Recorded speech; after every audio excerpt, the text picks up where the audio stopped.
Okay, salutations, mini mathematicians. Thank you so much for being here today.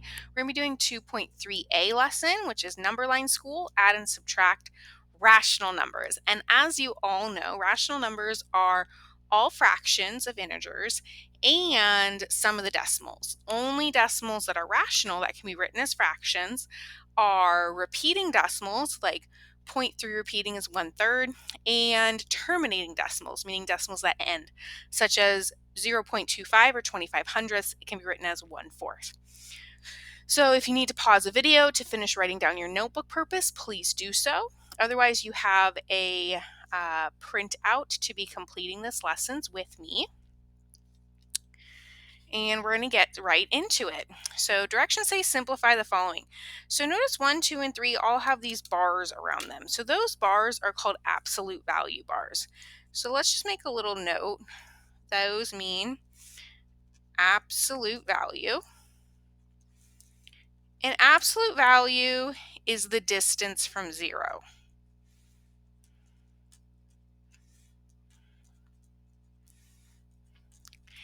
In order of operations, where you may have used PEMDAS before, we sometimes will call it GEMDAS because this P, you used to only know the grouping symbols of parentheses, but now that you're such an elite mini mathematician, you have lots of other grouping symbols, and absolute value is one of them. So you could have parentheses, you could have grouping symbols. So instead of a P, we go G because we could have parentheses, we could have curly brackets, we could have absolute value bars, we could have a big expression in the numerator and the denominator, and so like that big fraction bar is a grouping symbol. So there's so much more than just PEMDAS in your life now. So let's look at the first one together. This is the absolute value of 1 plus -5. When we have two symbols next to each other, like a plus and minus, we like to put parentheses around the second one just to clearly communicate what we're doing. So the grouping symbol means we do what's on the inside first. So the absolute value of 1 plus -5, I need to simplify 1 plus -5 first. 1 plus -5 is -4. So the absolute value of -4 is 4 because -4 is 4 away from 0. Go ahead, pause the video, finish 2 and 3, and then we're going to check it together. Okay, let's take a look. So on number 2, we should have ended up with 5. On 3, we also should end up with 5 because 5 and -5 are both 5 away from 0.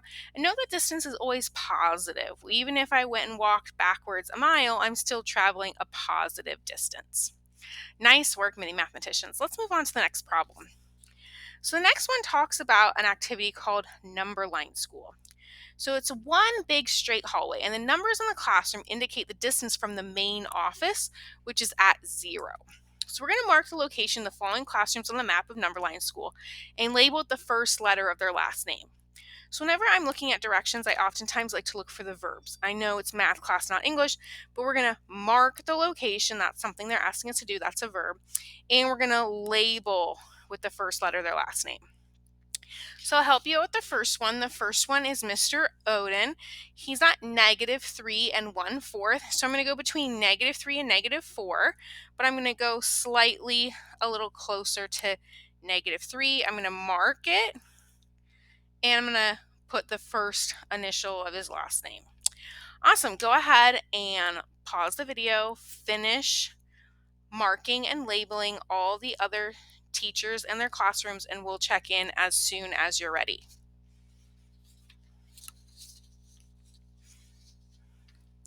Okay, let's see how we did. So if we take a look, we should have Mr. Espinoza at -8 and 1/3, so just to the left of -8, just a little bit less than. We should have Miss Griffin just to the left of -6, -6 and a quarter, just a little less than -6. We should have Mr. Leeson at -5.2, so just to the left of -5. We did Mr. Odin together. Miss Noonan should be to the right of 3 because 3.5 is just a little bit more than 3. And Mrs. Coulter, we should have a little to the right of 5 because it's just a little bit more than 5. Great job. So let's take a look at the next set of questions. It says to work with your group, and I obviously realize that you are not working with your group because you're doing this with me. But we're going to answer the following questions. Notice the verb here. They want you to write an expression for each question and be sure to explain your reasoning. So something I want you to note is an expression does not have an equal sign. So we will not be putting an equal sign here. Something else I want you to note that's really important is that if an original problem gave you decimals, we want to answer in a decimal. If an original problem gave you fractions, we want to answer in a fraction, just to keep things clearly communicating. So the first one says, whose classroom is further from the main office, Miss Noonan or Mrs. Coulter? We have to justify your reasoning. So if I look at the main office, remember the main office is at 0. So we're asking who's farther away, who has a greater value. So obviously in our number line, we can see that Miss Coulter is farther away. So let's answer the question first. Mrs. Coulter. And then we have to explain our reasoning. So because her room is more than 5 units from 0, where Mrs. Noonan is less than 4 units from 0. And since they wanted an expression for each question, our expression here could be that 5 is greater than 4. Taking a look at 5, 6, 7, and 8, I'd like you to work on 5, 6, 7, 8. Pause the video when you're ready to go. Pause the video, work on the problems, and then press play when you're ready to go over them. Thank you so much. Okay, let's see how we did. So if I've asked exactly how far apart are Miss Noonan and Mrs. Coulter, write the numerical expression and answer in a complete sentence. So our numerical expression is 5.25 minus 3.5, which is Coulter minus Noonan, which is 1.75. Notice we are asking how far apart Miss Noonan and Miss Coulter are. So we always want to think of bigger one minus the smaller one to find the distance between them. So the two teachers are 1.75 units apart. Units here are super important because we are not sure if it's meters or inches, or it's definitely not inches. That'd be a really tiny classroom. So just make sure, since we're not sure, we're just calling it units, and that's very important in your answer. The next one says we want to know how far apart Miss Odin and Griffin's classes are. So we have Odin, which is -3 1/4, minus, and Griffin, which is -6 1/4. So taking a look at this, it's important to use these parentheses around the minus minus. So if you don't have those parentheses, please show your work and fix it now. And then notice when we have a minus minus next to each other, it does turn into a positive. So then you can rewrite it with a positive. And -3 1/4 plus 6 1/4. These -1/4 and +1/4, they act as 0 pairs. They cancel each other out. So we just get 3. So Joe must walk 3 units. Always go back to the question so you can answer what the question's asking you. The next one says the distance between Coulter's and Leeson's class. So we're going to do Coulter minus Leeson. So 5.25 minus -5.2. Again, we want to show that minus minus. We have to use the parentheses to communicate clearly. The minus minus turns into a plus, so this ends up being 10.45. So the distance between their classes is 10.45 units. The last one that you had to do on this page was distance between Espinosa's and Griffin's. So we have Griffin minus Espinosa, so -6 1/4 minus minus 8 1/3. The minus minus turns into a plus. We rewrite showing with a common denominator. It's part of showing your work. You have to show that step to get 2 1/12. So distance between their classes is 2 1/12 units. We wouldn't want to just leave it as an improper fraction here because we want to communicate clearly. Awesome job, mini mathematicians. Let's move on to the last page of our lesson. So we have some word problems here, and let's read the directions together. It says write the expression or expressions to represent the given situation and answer in a complete sentence. So I'll do the first one with you. So this first one says that because of a sugar shortage, oh no, one of my favorite food groups, because of a sugar shortage, the price of your favorite candy increased 2 cents. Once sugar became more readily available again, the price decreased by 4 cents, but later rose again by 5 cents because of a shipping issue. If the original price of the candy was 86 cents, what is the final price? So notice as I'm going through, I'm circling or underlining pertinent things so we don't miss anything. So we need to write an expression. Remember, that means no equal sign. So we're going to start with our original, which is 86 cents.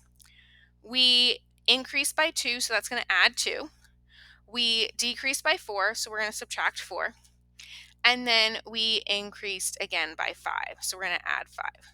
So that's one part of our answer because it asks for the expression. So now let's simplify the expression working from left to right because we have only addition and subtraction. 86 plus 2 is 88. Bring everything else down. 88 minus 4 is 84. Finally getting 89.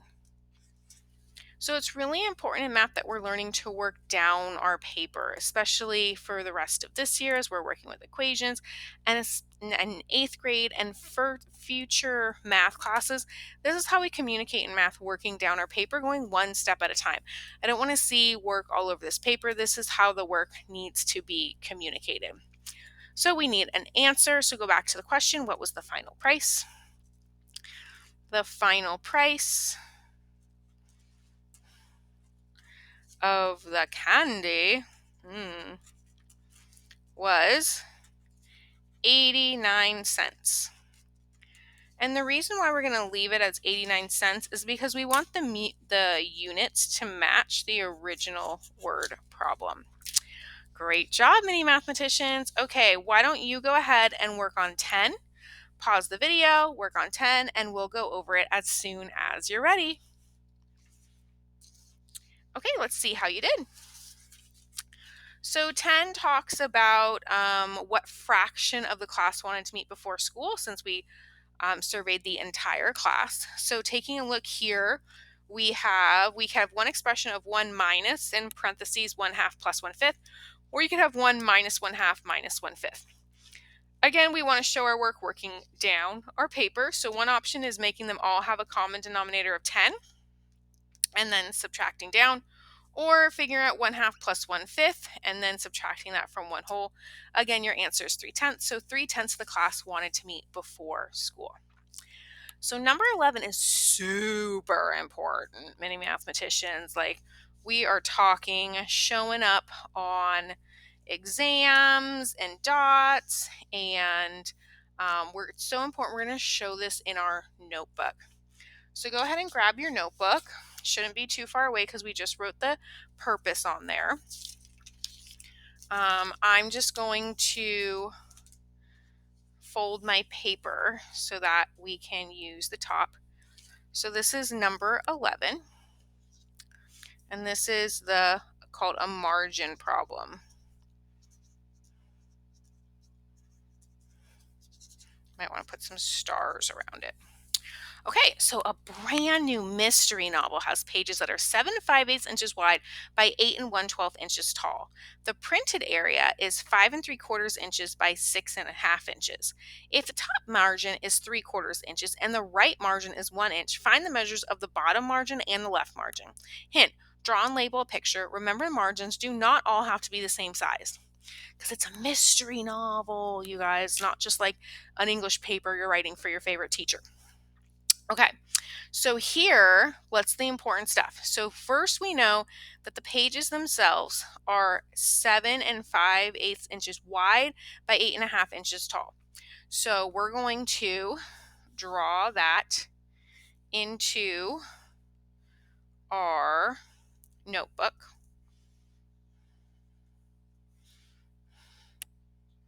So here's the page itself. And 7 5/8 wide. So from here to here is 7 5/8 inches. And you can use IN for inches. You can use 2 little dashes for inches. You can write out the word inches. And then how tall is one page? One page is 8 1/12 inches tall. Make sure you got that 1/12 in there. Okay, so the next part talks about the printed area. So the printed area is what is on the inside here. Okay, so the printed area is 5 3/4 inches by 6.5 inches. So again, notice we did wide and then tall, so it's going to be the same measurements as they're giving to you. So they stay respective. So 7 5/8 corresponds with 5 3/4.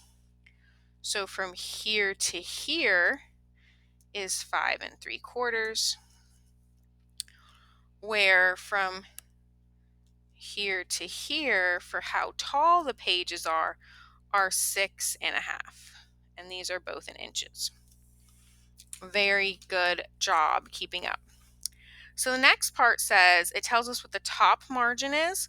So the top margin is going to go from here to here. It goes from the top of the text to the top of the page.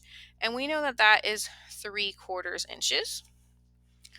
And we also are given what the right margin is. So the right margin goes from the text to the edge of the page, and the right margin is 1 inch.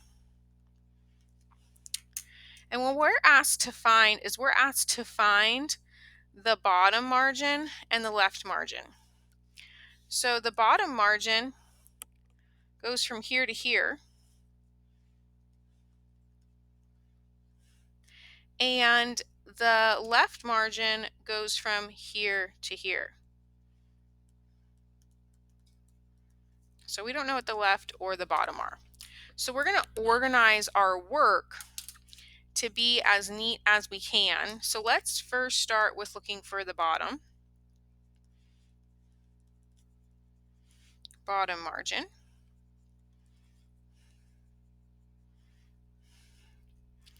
And I'll show some work over here in a little bit to find the left margin.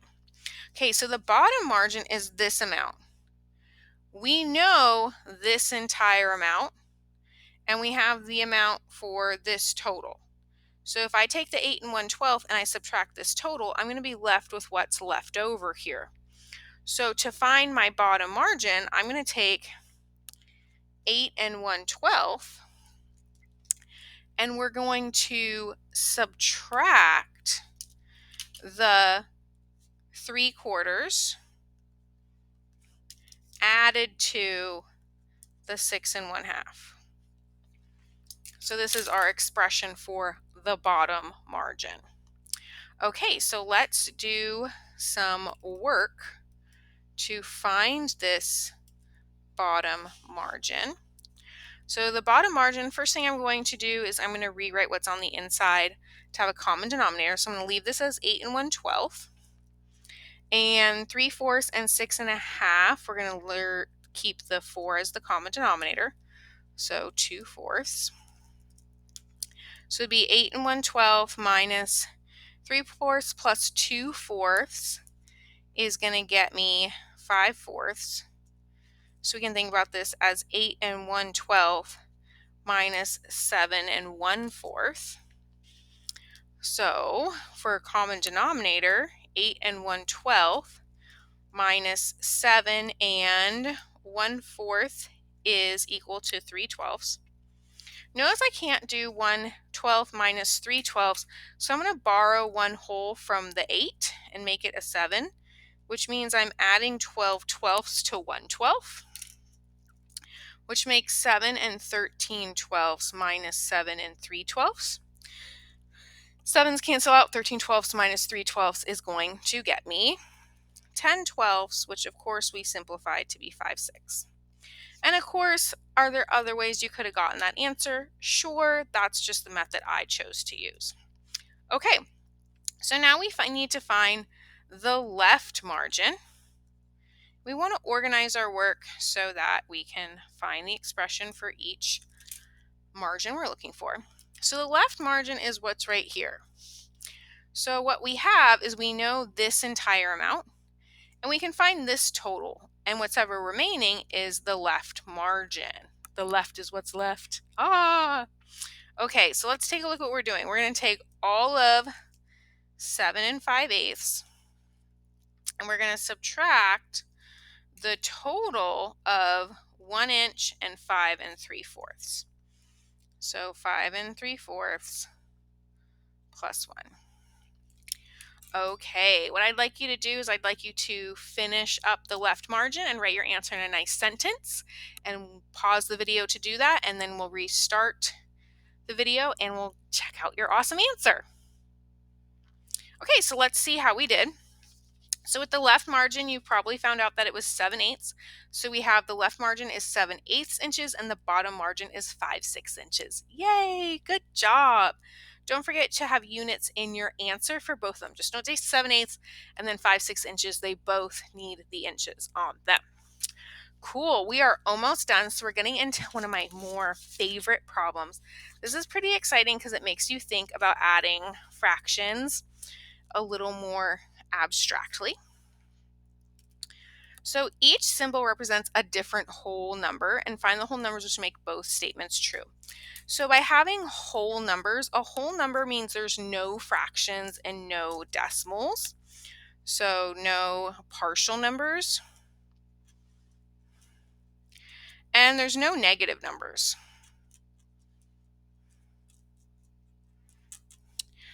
So these symbols are Greek letters. So we have the Greek alphabet. And this first symbol over here, this is called phi or phi, you'll hear it called. And then we have this symbol, which is lambda. And we have this symbol over here, which is phi, which is spelled PSI.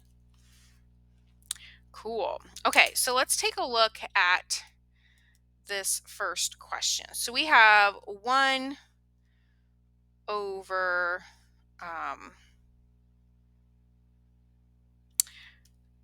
phi plus, I'm sorry, which one? I didn't write that one down for you guys. Sorry about that. Anyways, plus psi over 3 equals 5/6. So we know that this symbol has to either be a 3, a 6, a 3 or a 6. Well, I guess it could be a 9, but it's probably a 3 or a 6 because we need this common denominator. So it's not a 3, because if you're adding 3 and 3, why would you end up with a denominator of 6 here? So we know that this ends up really needing it to be 6. So that means, well, 6 plus something is 8. Psi has to be 2. But what we want to do is we want to show that it's true and makes each statement true. So what we need to do is we need to take each of the statements and we need to show that it's true. So we have 1 over 6 plus 2 over 3 equals 5/6. Make a common denominator to be 1 6 plus multiply by 2, 4 6 equals 5/6. And we're not done until we have the same number equaling the same number. So this is 5/6 equals 5/6. We are so happy it's a true statement. So we also have to still show it's true in the second statement, which is a little bit easier. So we have 6 plus 2 equals 8, and yes, 8 equals 8. So we're so happy we got a true statement. So that means this is our answer. Again, remember, you're not done until you can show it's true in both statements. So let's take a look at this next one. So notice the two symbols have to add up to be 9. We have an 8 here and an 8 here, so this value could be a 2 or it could be a 4. So you can play around to see how you can get these statements to be true. But remember, this value here is most likely a 2 or a 4. So go ahead, pause the video, go ahead, finish B, and then we'll go over them in just a second. Okay, let's see how you did.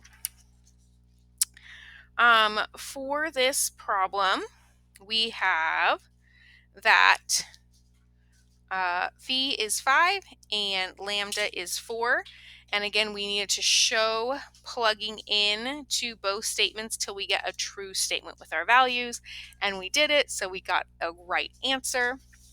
Great job, mini mathematicians.